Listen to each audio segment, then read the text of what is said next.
Assalamualaikum warahmatullahi wabarakatuh. Perkenalkan, nama saya Jessica Puspitasari dari kelas 1C Prodi Pendidikan Agama Islam.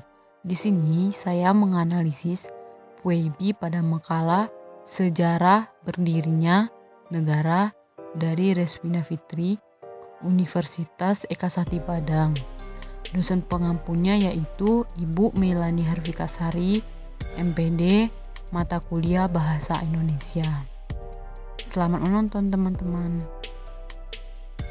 Bab 1 Pendahuluan. Latar belakang. Bahasa Indonesia adalah bahasa kebangsaan bagi bangsa Indonesia. Bahasa Indonesia juga bahasa pemersatu bangsa yang dijunjung tinggi pada Sumpah Pemuda 28 Oktober 1928. Pada zaman yang semakin maju ini, terkadang orang Indonesia kurang memperhatikan komponen penulisan bahasa Indonesia, seperti yang telah kita ketahui, yakni PUEBI, Pedoman Umum Ejaan Bahasa Indonesia, terutama dalam pemakaian tanda baca di setiap karya tulis ilmiah.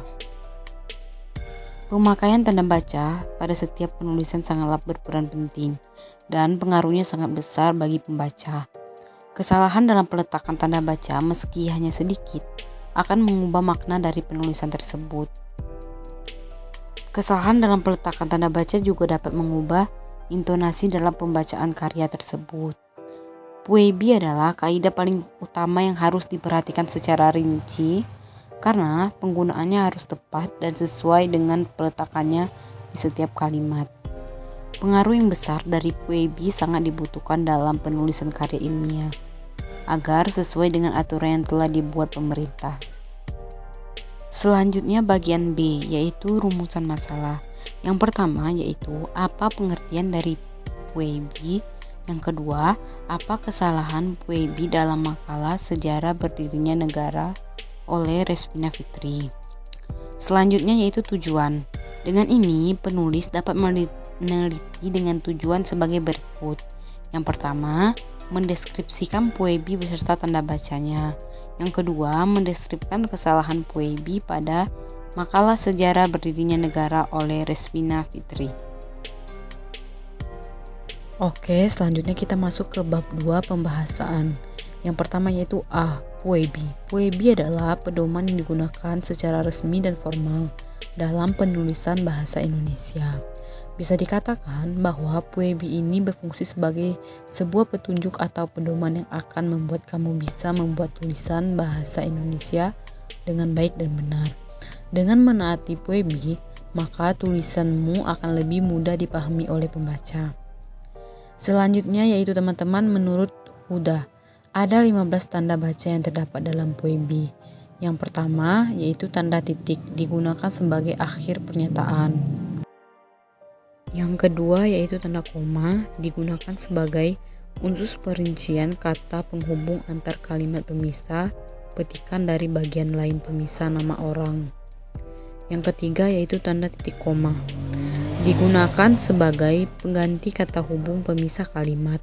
Yang keempat yaitu tanda titik dua, digunakan sebagai akhir pernyataan diikuti penjelasan petunjuk pelaku. Yang kelima, tanda hubung, digunakan sebagai perangkai berbagai macam bahasa penanda objek. Yang keenam yaitu tanda pisah, digunakan sebagai penegas adanya aposisi dan keterangan penghubung antara dua bilangan penghubung antar daerah atau kota. 7 yaitu tanda tanya, digunakan sebagai pertanda bahwa kalimat sebelumnya adalah pertanyaan.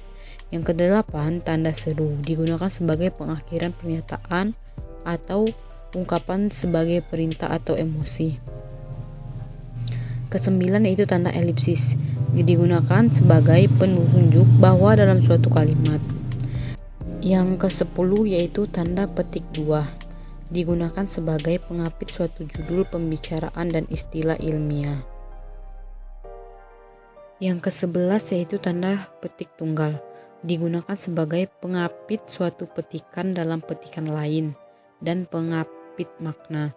Yang ke-12 yaitu tanda urung, digunakan sebagai pengapit keterangan pengapit angka atau huruf. Yang ke-13 yaitu tanda kurung siku, digunakan sebagai pengapit huruf. Yang ke-14 yaitu tanda garis miring, digunakan sebagai pengganti kata. Yang ke-15 yaitu tanda pengikat atau apostrof, digunakan sebagai penghilang bagian kata dan bagian tahun.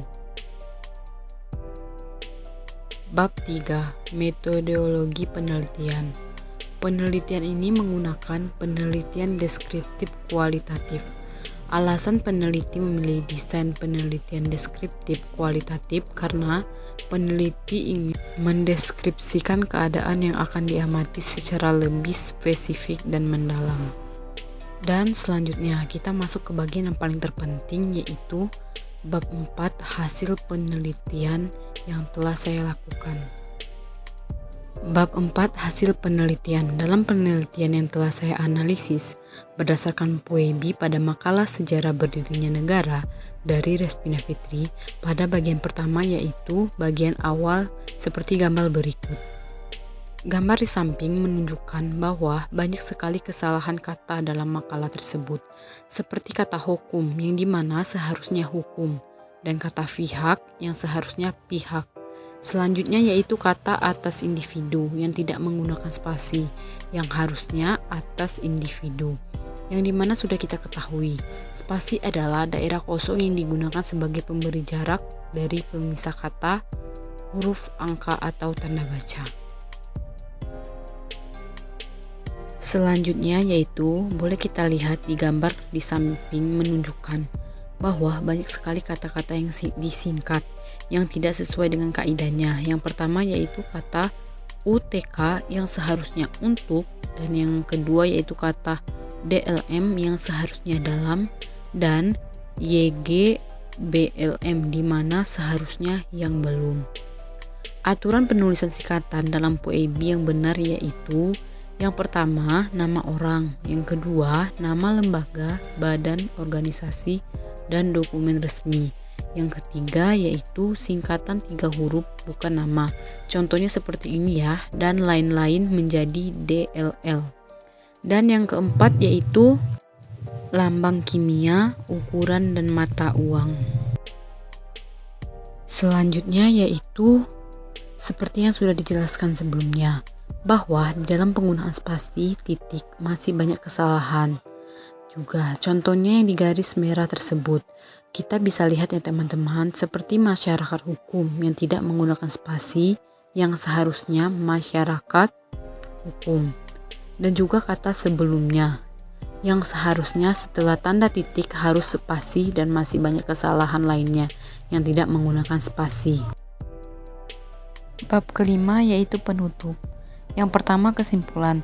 Berdasarkan penelitian yang sudah dilakukan pada analisis Puebi pada makalah sejarah berdirinya negara dari Respina Fitri, Universitas Eka Satipa Padang, peneliti menyimpulkan bahwa masih banyak kesalahan dalam penggunaan tanda baca yang terdapat dalam makalah tersebut.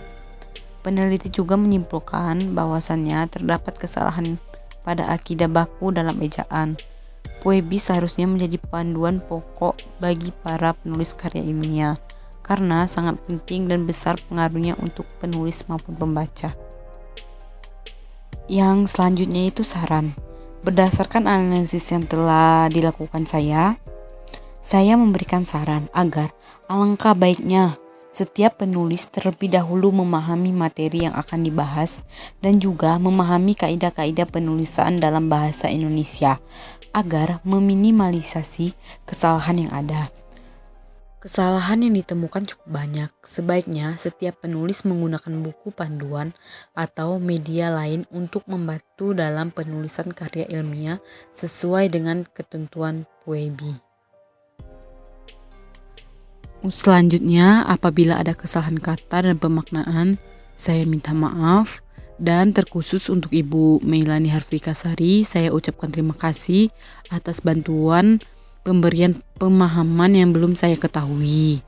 Untuk teman-teman yang telah menonton, saya ucapkan terima kasih dan selamat menonton, semoga bermanfaat.